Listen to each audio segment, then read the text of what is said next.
दोस्तों एक बार फिर से आप सबका मेरे चैनल में स्वागत है। चलिए दोस्तों, आज हम लोग जैसे कि मैंने कहा था कि आज बहुपद का थ्योरी हुआ था उसमें पिछले क्लास में। आज हम लोग बहुपद का एक्सरसाइज देखेंगे, प्रश्नावली देखेंगे। ठीक है दोस्तों, तो चलिए आज हम 2.1 देखने वाले हैं। एनसीईआरटी में 2.1 देखने वाले हैं और आज एनसीईआरटी मैं चालू कर रहा हूं। और मेरा एक पूर्व वीडियो में मैंने जो पिछले क्लास में लगभग 30 या 40 मिनट या 35 मिनट का होगा, तो उसमें मैंने बहुपद का बेसिक ऑफ बहुपद यानी कि बहुपद का जितना इंट्रोडक्शन था और जितना उसमें फार्मूला था सारा मैंने उस वीडियो में क्लियर कर दिया हूँ। ठीक है, आज चलिए मैं चैप्टर एनसीईआरटी का शुरू कर रहा हूँ। ठीक है दोस्तों, तो चलिए आइए देखते हैं चैप्टर। इससे पहले आप मेरे चैनल को प्लीज़ सब्सक्राइब कर लीजिएगा, सब्सक्राइब नहीं किए हैं, और बेल आइकन को भी दबा दीजिएगा और वीडियो को शेयर भी कर दीजिएगा ताकि और भी बच्चे को इसका लाभ मिल सके। ठीक है दोस्तों, तो चलिए आइए हम लोग चलते हैं अपने प्रश्न। तो आइए दोस्तों, देखिए प्रश्नावली 2.1 है यह बहुपद का। देखिए 2.1 में कुछ नहीं है, जैसे कि मैंने आपको बताया था कि आप मेरे पूरे वीडियो में थ्योरी जो मैंने बताया था, यदि आप वो मेरा क्लास ज्वाइन किए होंगे या क्लास का वीडियो देखे होंगे तो अवश्य ये चैप्टर आपको बन जाएगा, इसको बताने की ज़रूरत नहीं है। ठीक है, चलिए एक बार फिर से मैं बता देता हूँ इस चैप्टर में। देखिए क्या है, देखिए इसमें दिया गया है बहुपद px के लिए y बराबर px, y बराबर क्या है px है, और ग्राफ नीचे इसका दिया गया है। बहुत सारे ग्राफ है, मैंने 2 लिखे। और देखिए यहाँ इसका px का शून्य ज्ञात करना है। क्या ज्ञात करना है? px का शून्य ज्ञात करना है। ठीक है दोस्तों, तो देखिए px का शून्य निकालने के लिए मैंने आपको बताया था कि जिस अक्ष के लिए निकालना हो उस पर हम देखते हैं कि उस पर कितना है। ठीक है, तो देखिए यहाँ पर क्या निकालना है, px के लिए निकालना है। मतलब x अक्ष पर जितना ग्राफ काटेगा उसकी शून्यों की संख्या उतना ही हो जाएगा। ठीक है, तो देखिए एक्स अक्षीय है ना, एक्स अक्षीय है। देखिए ये क्षैतिज वाला x होता है और लंबवत वाला y होता है। तो देखिए एक्स अक्ष को यहाँ ग्राफ, ये ग्राफ हमारा है, एक भी नहीं काट रहा है। यह ग्राफ क्या है, एक्स अक्ष को एक भी नहीं काट रहा है, यानी कि px का शून्यक हो जाएगा, px का शून्यक इक्वल 0 हो जाएगा। यानी एक्स अक्ष को एक भी नहीं काट रहा है, इसका अर्थ क्या हुआ कि px का शून्यकों की संख्या 0 हो जाएगा। ठीक है, और यहाँ देखिए इसके लिए हम शून्यक निकालेंगे। px के लिए शून्यक बराबर, देखिए px के लिए हम शून्यक निकालेंगे तो ये देखिए x अक्ष पर जितना काटेगा, देखिए यहाँ पर x अक्ष पर कितना कटा है, एक पॉइंट बना है, एक ग्राफ कटा है, शून्यकों की संख्या 100 का। यानी जब px के लिए निकालने के लिए कहा जाए तो यहाँ आपको केवल x अक्ष को ही देखना है, x अक्ष पर कितना ग्राफ कट करना है। ठीक है, समझ में आ रहा है? चलिए दोस्तों, तो ये था हमारा प्रश्नावली 2.1। अभी मैंने आपको थ्योरी में उस समय बताया था कि यदि ग्राफ केवल टच करके थोड़ा सा एक अक्ष को टच किया और निकल गया तो यहाँ शून्यकों की संख्या कितनी होगी, 1 होगी। ध्यान रखिएगा, जब केवल ग्राफ टच करेगा तो वहाँ शून्यकों की संख्या 1 होगा, और ग्राफ थोड़ा सा भी क्रॉस किया तो वहाँ शून्यकों की संख्या 2 हो जाएगा। थोड़ा सा भी क्रॉस किया तो शून्यकों की संख्या 2 होगा, ध्यान रखिएगा। ठीक है दोस्तों, थोड़ा सा लाइट चली गई है इसलिए थोड़ा दिक्कत हो रही है। चलिए देखते हैं लाइट कब आ रही है। तो आइए दोस्तों, चलिए अब हम प्रश्नावली 2.2 देखते हैं। देखिए प्रश्नावली 2.2 में यहाँ हमको पहला क्वेश्चन मैं लिखा हूँ प्रश्नावली 2.2 का, और इसका भी थ्योरी मैंने अपने बेसिक ऑफ पॉलिनोमियल्स में बता चुका हूँ। ठीक है, और देखिए आप प्रश्नावली 2.2 का पहला क्वेश्चन है कि निम्न द्विघात बहुपद का शून्यक निकालें। निम्न द्विघात बहुपद का शून्यक निकालें और शून्यकों और गुणांकों के बीच संबंध की सत्यापित की जांच करें, यानी कि गुणांकों और शून्यकों के बीच संबंध भी स्थापित करना है। तो देखिए ध्यान से समझिएगा दोस्तों, इस टाइप का क्वेश्चन आता है। और देखिए इसमें 2 तरह से क्वेश्चन एग्जाम में पूछ सकता है, दे सकता है केवल ये दे देगा, लिख देगा शून्यक निकालें। तो ज़्यादातर क्वेश्चन इसी तरह का होता है, शून्यक निकालने के लिए कहा जाता है, और संबंध स्थापित करने वाला हो भी सकता है, नहीं भी हो सकता। चलिए वो बात की बात है, लेकिन हम सीखेंगे। ठीक है, आइए हम देखते हैं। यहाँ पर देखिए क्वेश्चन हमारा है कि x² - 2x - 8। सबसे पहले बहुपद है ना, बहुपद का शून्यक निकालना है। तो बहुपद का शून्यक, बहुपद का शून्यक अपने थ्योरी में मैंने बताया था कि बहुपद का कोई भी शून्यक कब होगा, जब उस मान पर बहुपद का मान 0 हो जाए। यानी माना बहुपद पी एक्स बराबर, अक्सर बहुपद को पी एक्स या एफ एक्स से सूचित किया जाता है, तो बहुपद पी एक्स बराबर x square minus 2x minus 8 equal 0 हो जाएगा, या कि ये क्या हो जाएगा 0 के बराबर हो जाएगा। ठीक है, चलिए हम इसे 0 के बराबर कर दिए, x square minus 2x minus 8 बराबर 0 हो गया, ये हमारा हो गया बहुपद।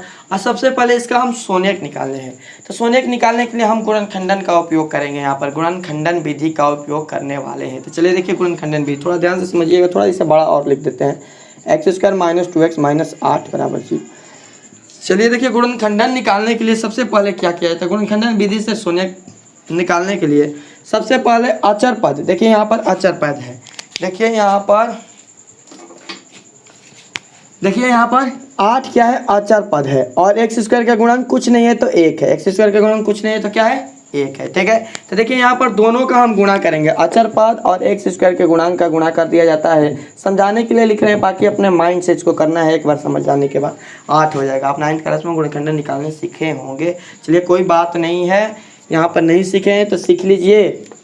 आइए यहाँ पर देखिए 8 और 1 का गुणा करेंगे तो क्या हो जाएगा 8 हो जाएगा। ठीक है, और 8 का हम ऐसा दो संख्या खोजेंगे, 8 को ऐसे दो संख्या में तोड़ेंगे कि गुणा करने पर 8 आ जाए। ध्यान दीजिएगा, गुणा करने पर 8 आ जाए और जोड़ने घटाने पर बीच वाला आ जाए, या ऐसे कैसे कहिए कि यहाँ पर 8 और एक्स स्क्वायर के गुणांक से गुणा कर रहे हैं ना, तो ऐसे मत करिए, आप ऐसे भी कर सकते हैं कि 8 और पूरे एक्स स्क्वायर से गुणा कर दीजिए, 8 गुणे एक्स स्क्वायर हो जाएगा 8x स्क्वायर, 8x स्क्वायर हो जाएगा ना। और 8x स्क्वायर को दो ऐसे संख्या में तोड़ना है, कि गुणा करने पर आपका 8x स्क्वायर आ जाए और जोड़ने घटाने पर -2x आए। गुणा करने पर 8x स्क्वायर और जोड़ने घटाने पर बीच वाला मध्य पद आ जाए। ठीक है, इसे मध्य पद का तोड़ना भी कहते हैं हम। तो चलिए हम ऐसा करेंगे, दो संख्या ले लेते हैं, तो देखिए 4 2 ले लेते हैं, देखिए 4 2 8 हो जाएगा, और 4 में 2 करेंगे तो क्या हो जाएगा, 4 में से 2 घटाएंगे तो 2 हो जाएगा। ठीक है, तो चलिए 4 2 हमें दो संख्या मिल गया, और यहाँ पर इसे मिटा देते हैं, समझाने के लिए लिखे थे एक्स स्क्वायर, और यहाँ बीच में -2x को दो पद में तोड़ेंगे, दो अलग अलग पद। जैसे देखिए यहाँ पर हमें -2 लाना है ना, तो बड़ा वाला को माइनस, यानी 4 को माइनस कर देंगे और 2 को प्लस कर देंगे, तो हो जाएगा हमारा -2, यानी -4x कर देंगे, फिर -2x कर देंगे, तो 4 + 2x करेंगे, 4x -4x + 2x -2x हो जाएगा, और 4 दूनी 8, x गुणे x क्या हो जाएगा 8x स्क्वायर हो जाएगा। ठीक है, और यहाँ पर फिर -8 बराबर 0 कर देंगे, मध्य पद का इसे तोड़ना भी कहते हैं। ठीक है, चलिए दोस्तों अब देखिए यहाँ पर टोटल हमारा 4 पद हो गया, देखिए यहाँ पर टोटल हमारा कितना पद हुआ 4 पद हो गया हमारे यहाँ पर, और 4 पद को दो पद का जोड़ा बनाना है आपको, दो पद के, इधर से 2 पद और इधर से 2 पद, और इस 2 पद में से जितना कॉमन हो सके आपको कॉमन कर लेना है। ठीक है, चलिए दोनों पद में से अधिक x कॉमन होगा, x से अधिक हम नहीं कॉमन कर सकते हैं, तो x 2x है ना, एक x कॉमन हो गया, फिर 4x में से x कॉमन हुआ तो हो गया 4 हो जाएगा। और देखिए यहाँ पर हम इस दोनों में से अधिक +2 कॉमन कर सकते हैं, +2 कॉमन कर सकते हैं, यानी यहाँ पर x और 2 चौके 8, x - 4 = 0। देखिए इस तरह से, एक तरह से जांच करने का ये तरीका भी होता है, मतलब होता है। यहाँ पर देखिए x - 4 और x - 4 दोनों ही बराबर है ना गुणनखंड, यानी कि हमारा यहाँ तक मेथड सही है। मतलब आप जब बना रहे हैं तो यहाँ पर इस तरह जांच कर सकते हैं कि दोनों, यदि ये बराबर आ रहा है हमेशा ये बराबर ही आएगा, यदि बराबर नहीं आ रहा है तो कहीं ना कहीं आप कुछ ना कुछ गलती किए हैं। ठीक है, चलिए ये हो गया। अब ऐसा करते हैं हम, एक्सक्लेमेशन भी देते हैं, ऐसा करते हैं हम कि दोनों में से, देखिए ये एक पद हो गया और ये एक पद हुआ, दोनों में से x - 4 को कॉमन कर लेते हैं। देखिए इसमें से x - 4 कॉमन होगा तो यहाँ पर बचेगा x, और इसमें से x - 4 कॉमन होगा तो बचेगा 2। ठीक है, दोनों में से x - 4 कॉमन कर लिए और इक्वल हो जाएगा 0। अब बहुपद का नियम होता है कि जब भी दो गुणनखंडन 0 के बराबर होता है तब पहला बराबर 0 होता है या दूसरा बराबर 0 होता है, यानी कि यहाँ पर x - 4 बराबर 0 हो जाएगा, x - 4 बराबर 0 या x + 2 बराबर हो जाएगा 0। ठीक है, यहाँ पर x का मान निकालेंगे तो x बराबर, इधर -4 इधर जाएगा तो +4, x का मान क्या हो जाएगा 4, और इधर x का मान निकालेंगे तो हो जाएगा -2, यानी बहुपद का एक शून्यक 4 और बहुपद का एक शून्यक हो जाएगा -2। समझ में आ रहा है दोस्तों, समझ में आया? देखिए बहुपद द्विघात बहुपद था, तो इसका द्विघात बहुपद के शून्यकों की संख्या कितनी होती है? 2 होती है। तो यहाँ पर देखिए 2 शून्यक हमारा प्राप्त हुआ है। चलिए हम लिख देते हैं बहुपद का शून्यक बराबर 4 -2। यह हमारा एक आंसर हो जाएगा। ठीक है, यानी यहाँ तक हम क्वेश्चन को सॉल्व कर चुके हैं, बहुपद का शून्यक निकाल चुके हैं, यानी क्वेश्चन हमारा लगभग सॉल्व हो चुका है। अब देखिए यहाँ पर क्या करना है, शून्यकों और गुणांकों के बीच में संबंध को स्थापित करना है। ठीक है, तो चलिए संबंध कैसे स्थापित होगा। तो 2 शून्यक हमें मिला है ना, तो एक को मानते हैं अल्फा बराबर 4 और एक को बीटा बराबर -2। ठीक है, और एक चीज़ चाहिए आपको ABC। मैंने आपको बताया था बेसिक वाले क्लास में कि ABC क्या होता है, A x² का गुणांक होता है द्विघात बहुपद में, B x का गुणांक होता है और C अचर होता है। तो चलिए ABC का मान भी हम निकाल लेते हैं। तो देखिए ABC का मान हो जाएगा A बराबर, देखिए ध्यान दीजिए A बराबर क्या हो जाएगा, A बराबर देखिए x² का गुणांक क्या है, कुछ नहीं है, तो 1 हो जाएगा, A का मान 1 हो जाएगा। और B बराबर x का गुणांक -2 हो जाएगा। ठीक है, और C अचर पद -8। समझ में आ रहा है दोस्तों, ABC का मान निकाल लेंगे, इतना हम कर लेंगे। उसके बाद संबंध स्थापित करेंगे। उसके बाद द्विघात बहुपद है ना, तो 2 शून्यकों का योगफल और 2 शून्यकों का गुणनफल निकालेंगे। चलिए समझ में आ रहा है। देखिए यहाँ पर साइड में इसे हम बता रहे हैं, आइए यहाँ पर साइड में बता रहे हैं। देखिए हमारे यहाँ तक हो गया। अब हम निकालेंगे 2 शून्यकों का गुणनफल, यानी alpha plus beta. Alpha plus beta बराबर क्या होता है, -b/a। आपको याद रखना है, ये फार्मूला है ना, -b/a। मैंने आपको बेसिक वाले क्लास में ये लिखवाए थे। अल्फा प्लस बीटा बराबर -b/a होता है। ठीक है, चलिए प्रूव करना है, तो दोनों तरफ अल्फा का बीटा का -b/a का मान भर देते हैं। देखिए अल्फा का मान आया है 4 और प्लस बीटा का मान आया है -2, रख देंगे, और बराबर माइनस, और b का मान है -2। देखिए सूत्र का माइनस हो गया और b का मान -2। अब बटा में a का मान क्या हो जाएगा, 1, a का मान हो जाएगा 1। चलिए समझ में आ रहा है ना। तो यहाँ पर हम ऐसा करेंगे, 4 और प्लस माइनस -2 हो जाएगा, और माइनस माइनस यहाँ पर प्लस होगा 2। ठीक है, 4 में 2 घटाएंगे तो 2 हो जाएगा, और इधर भी दोनों बराबर आ गया ना, यानी संबंध स्थापित, तो दोनों बराबर ही आना चाहिए। दोनों बराबर आ गया, यानी कि हमारा एक संबंध स्थापित हो गया। यहाँ पर देखिए, यहाँ पर आंसर लिखना है आपको, और यहाँ पर अब जब बना लेंगे तो यहाँ पर प्रूव लिखना है। ये सिद्ध कर रहे हैं ना, दिखा रहे हैं। देखिए यहाँ पर संबंध सत्यापित कर रहे हैं, यानी कि यहाँ पर आपको प्रूव लिखना है। देखिए 1 हो गया, अल्फा प्लस बीटा हम निकाल लिए हैं। द्विघात बहुपद में 2 होता है, काल 2 शून्यकों का योग होता है और 1 शून्यकों का गुणनफल होता है। चलिए यहाँ पर शून्यकों का गुणनफल अल्फा इंटू बीटा होगा, निकाल लेते हैं। तो इसका फॉर्मूला होता है अल्फा इंटू बीटा बराबर होता है C/A।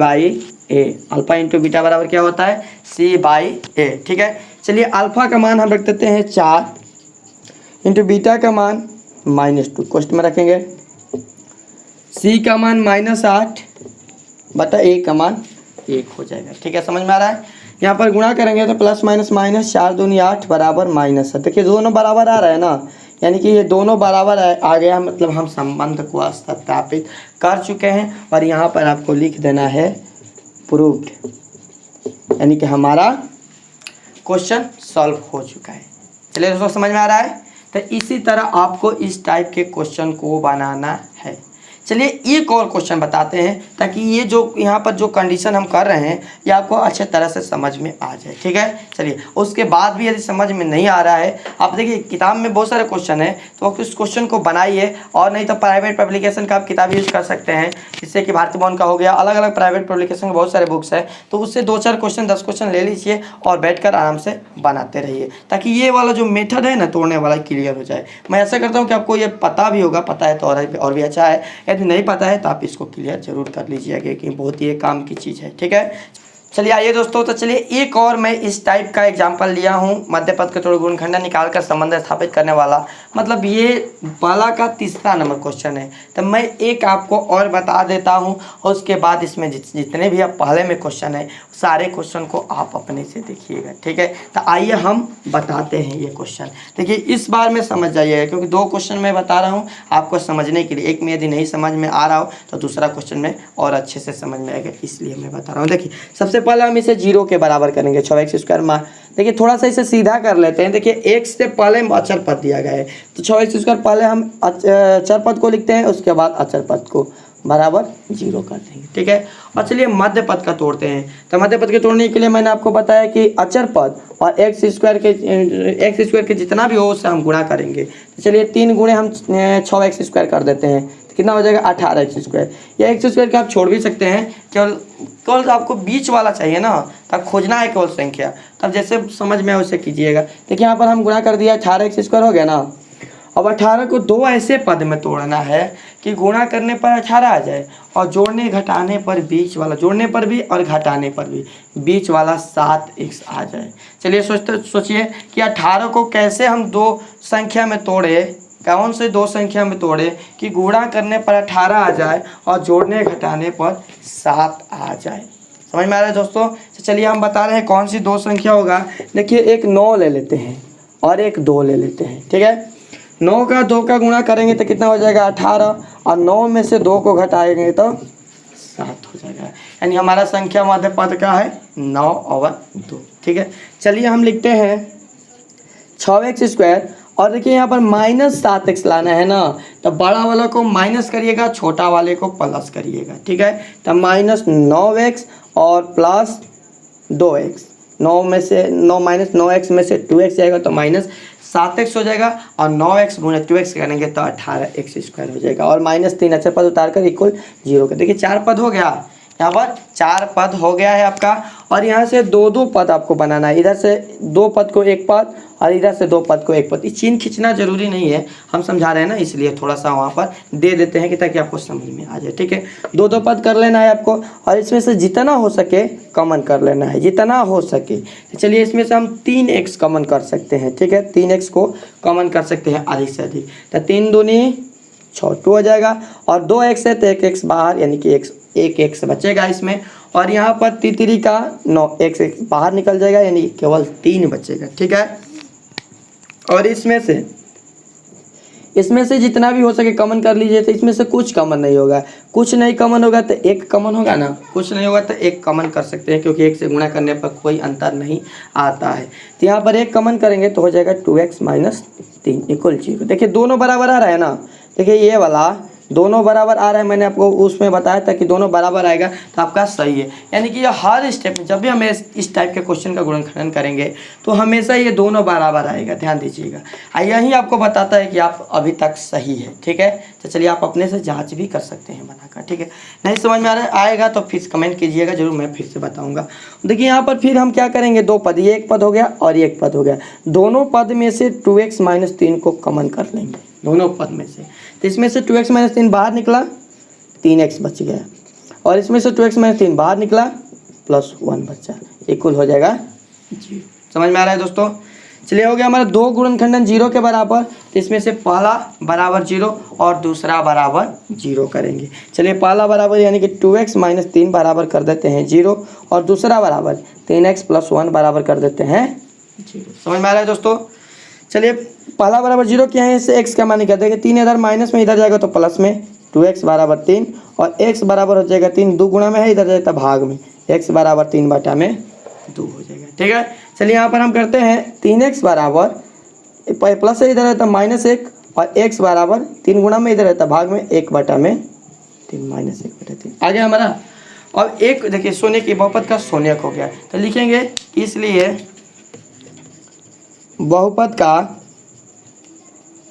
शून्यक बराबर 3/2, 1 हो जाएगा, 1 - 1/3 और 1 को अल्फा मान लेंगे, अल्फा बराबर 3/2 कर देते हैं और 1 को बीटा बराबर -1/3। 2 शून्य का द्विघात बहुपद का 2 शून्य होता है ना, 1 को अल्फा मान लेते हैं, 1 को बीटा मान लेते हैं और उसके बाद a b c का मान निकालते हैं। a b के c का मान क्या होता है, a का मान x² का गुणांक, b का मान 1 से गुणांक और अचर पद c होता है। देखिए यहाँ पर ये a हो जाएगा, a बराबर 6 और b बराबर हो जाएगा -7 एंड सी बराबर -3 हो जाएगा। समझ में आ रहा है दोस्तों?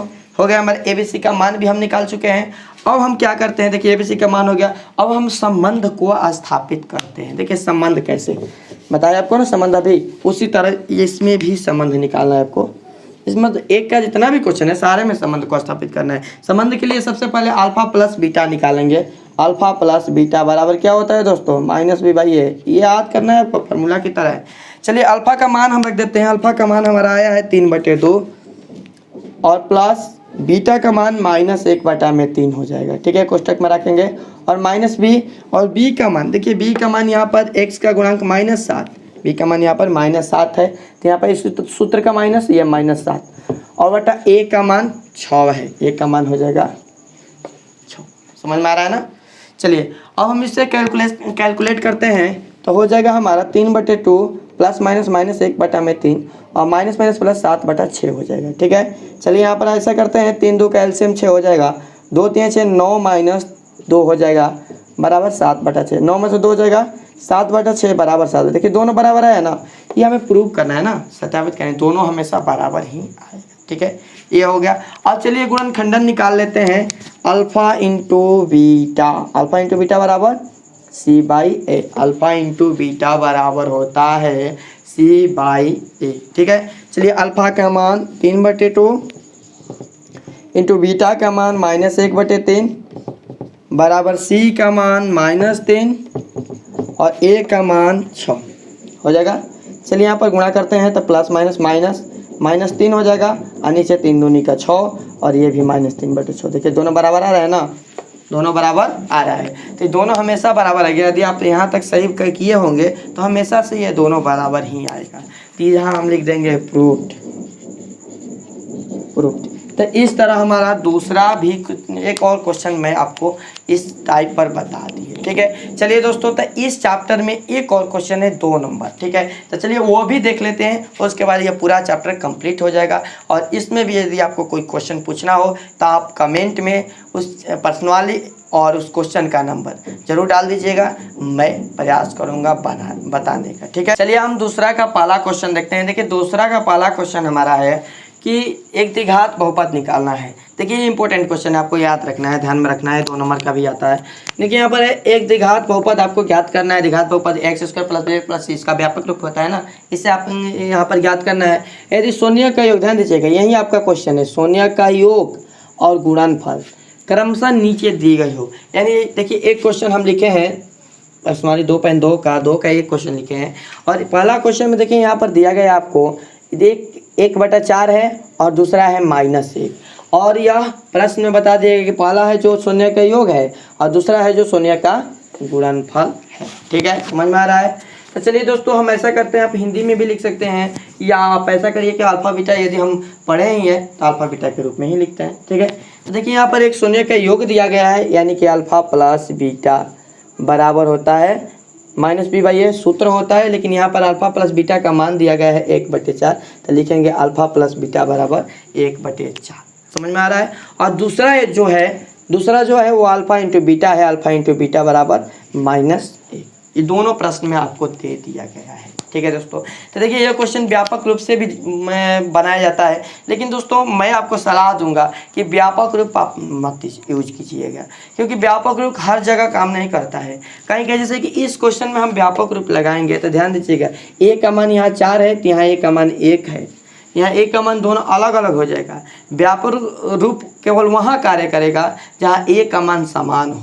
ठीक है, जहाँ a का मान हर स्थिति में समान हो वहाँ व्यापक रूप काम करेगा, रहता नहीं करेगा। तो मैं आपको सलाह दे रहा हूँ कि व्यापक रूप आप यूज मत कीजिएगा, व्यापक रूप यूज मत कीजिएगा। ठीक है, ऐसा करिएगा कि आप जो मैंने फार्मूला आपको बताया उस फार्मूला का यूज कीजिएगा द्विघात बहुपद के लिए भी और त्रिघात बहुपद के लिए भी। ठीक है, समझ में आ रहा है दोस्तों? तो चलिए हम ऐसा करते हैं कि यहाँ पर लिखते हैं द्विघात बहुपद निकालना है ना हमें, तो लिखते हैं द्विघात बहुपद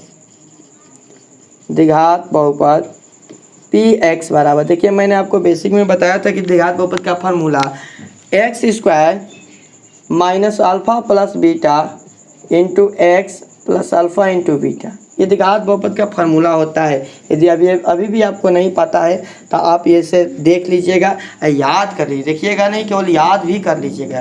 देखने से क्या होगा, जब माइंड में रहना चाहिए। ठीक है, तो चलिए इसे भी आप ध्यान में रखिएगा। और एक त्रिघात का भी होता है, वो भी आप ध्यान में रखिएगा। यदि आप मेरा पूरा वीडियो नहीं देखे हैं तो उसे अवश्य देख लीजिएगा। उसका लिंक मैं इसके डिस्क्रिप्शन बॉक्स और आई बटन दोनों पर सर्कुलेट कर दूंगा। ठीक है, चलिए हमारा ये हो गया।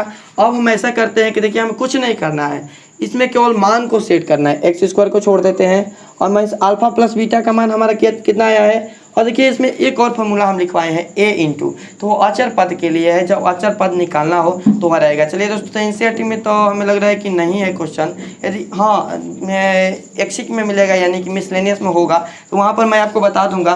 और यदि नहीं भी होगा तो एक क्वेश्चन में एक्स्ट्रा बता दूंगा लेकर दूसरे किताब से, प्राइवेट पब्लिकेशन से या अपने से लेकर बता दूंगा। ठीक है, तो चलिए दोस्तों आइए यहाँ पर हम मान को रखते हैं। अल्फा प्लस बीटा का मान रखना है। तो देखिए अल्फा प्लस बीटा का मान कितना है, 1/4 इंटू एक्स। ठीक है, आइए दोस्तों देखिए यहाँ पर अल्फा प्लस बीटा का मान हो गया 1/4 इंटू एक्स। अब प्लस अल्फा इंटू बीटा का मान हम रखेंगे तो अल्फा इंटू बीटा का मान है -1 क्वेश्चन में रख दीजिएगा। यहाँ पर हो जाएगा x square minus 1/4 into x plus minus -1 हो जाएगा। ठीक है, तो यह हमारा हो गया द्विघात बहुपद।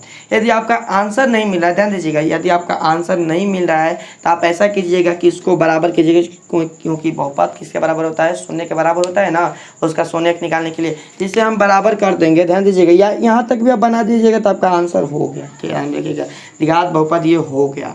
लेकिन यदि आंसर, मुझे जहाँ तक याद आ रहा है, इसका आंसर नहीं मिल रहा होगा, तो चलिए इसका आंसर मिलाने के लिए हम ऐसे करते हैं एक्स स्क्वायर माइनस यानी पी एक्स बराबर 0 कर देते हैं। ध्यान दीजिएगा, पी एक्स बराबर हो जाएगा 0 और पी एक्स है x square minus 1/4 into x -1 equal 0 हो जाएगा। यहाँ बटा 1 करेंगे, यहाँ पर भी बटा 1 करेंगे और इसका एलसीएम निकालेंगे। एलसीएम हो जाएगा 4। देखिए यहाँ पर 4 एक्स स्क्वायर और यहाँ पर हो जाएगा केवल एक्स और यहाँ पर -4 इक्वल 0 और इधर 4 है ना, भागा में इधर जाएगा तो गुणा में, यानी कि 4x square minus x minus 4 बराबर 0। ये आपका आंसर आ रहा होगा। ठीक है, तो ऐसे आप कर सकते हैं या यहाँ पर भी आप छोड़ सकते हैं। ठीक है दोस्तों, चलिए आप देख लीजिएगा इसे और एक बार बढ़िया से समझ लीजिएगा, उसके बाद बता लीजिएगा। चलिए दोस्तों, तो ऐसा करते हैं कि इस टाइप का एक और क्वेश्चन जल्दी से बता। तो आइए दोस्तों देखिए, एक और हम क्वेश्चन ले लिए हैं, 3 नंबर इसका लिए हैं। देखिए 3 नंबर क्वेश्चन, एक है 0 और एक है √5। ठीक है, तो देखिए इसमें बता दिया गया ना प्रश्न में कि एक शून्य का योग है और एक शून्य का गुणनफल है। तो यानी कि जो पहला दिया गया है शून्य का योग है, अल्फा प्लस बीटा का मान है 0 और दूसरा जो दिया है √5, ये अल्फा इंटू बीटा का मान दिया गया है √5। समझ में आ रहा है। और चलिए बहुपद निकालते हैं। बहुपद पी एक्स बराबर, बहुपद आपको ध्यान रखना है, ध्यान दीजिएगा, x square minus alpha plus beta into x plus alpha into beta. चलिए यह हो जाएगा एक्स स्क्वायर और अल्फा प्लस बीटा का मान देखिए प्रश्न में हमें प्राप्त है 0 गुणे x plus alpha into beta का मान हो जाएगा √5। यह हो जाएगा एक्स स्क्वायर और 0 ये खत्म हो जाएगा, 0 से गुणा होकर, यानी केवल बचेगा √5। ये हमारा आंसर हो जाएगा। ध्यान दीजिएगा, ये क्या हो जाएगा, हमारा आंसर द्विघात बहुपद हो जाएगा। ठीक है दोस्तों, तो चलिए इस तरह हम शून्य निकालते हैं, जो मैंने क्वेश्चन में था शून्य निकालने के लिए, और दूसरा शून्य के योग और गुणनफल से बहुपद याद करते हैं। ठीक है दोस्तों, तो चलिए मैं आशा कर रहा हूँ कि आप लोगों को अच्छे से समझ में आया होगा। यदि दोस्तों मेरा क्लास आपको पसंद आ रहा है तो प्लीज़ लाइक करना मत भूलिएगा। ठीक है, तो चलिए इसी के साथ इस क्लास में मैं यहीं तक रहने देता हूँ और आगे के क्लास में मैं देखूँगा। ठीक है दोस्तों, चलिए।